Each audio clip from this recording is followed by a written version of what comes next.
Welcome everyone to a video on solution stoichiometry. Now, rather than doing this video as a lesson, it's going to be more as a video tutorial in solving an example problem, because the important idea here is that we have all the theoretical background for solving stoichiometry problems and for dealing with solutions and concentrations. We're just going to apply them to this problem here. So we are going to approach this problem like all other stoichiometry problems.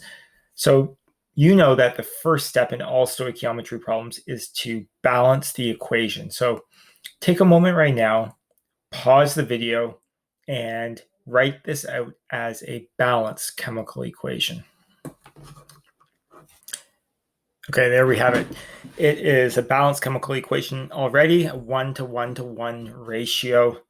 Whenever I ask people to pause videos and solve them, I always wonder whether you actually did it. So hopefully you did, because it's always good practice to try these as you are going along and not just watching the video.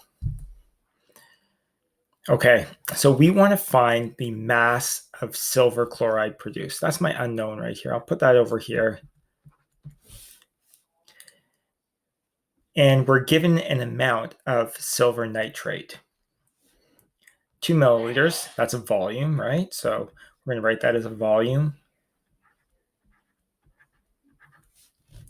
And I'm also given a concentration. So remember, 0.1 capital M is giving me the concentration, the molarity, which is in moles per liter.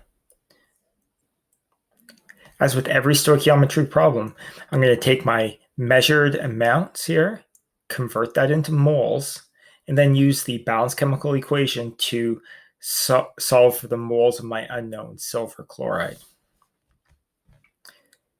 So we know now that for a solution, we can use the molarity equation to take a volume and a concentration and convert that to moles. Moles is concentration, molarity times volume.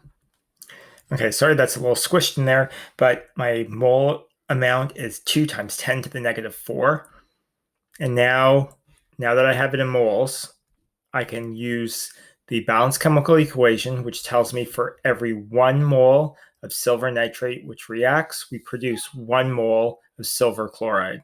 So the moles of silver chloride produced will also be 2 times 10 to the negative 4 moles.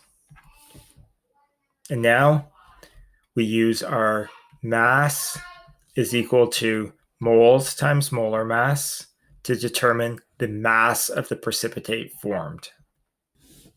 And so here's my final answer. We will produce 2.9 times 10 to the negative 2, or 0.029 grams of silver chloride. So hopefully you see here all of the general steps for solving a stoichiometry problem were the same. We were given some sort of measurements, and then we converted that to moles. Once we had our given amount in moles, we used the ratio in the balanced chemical equation to determine the moles for my unknown substance. And then I converted back to some sort of measurement, whatever the question was asking for. So we used a different equation. We have solutions now in these questions, but the steps were all the same as all stoichiometry steps.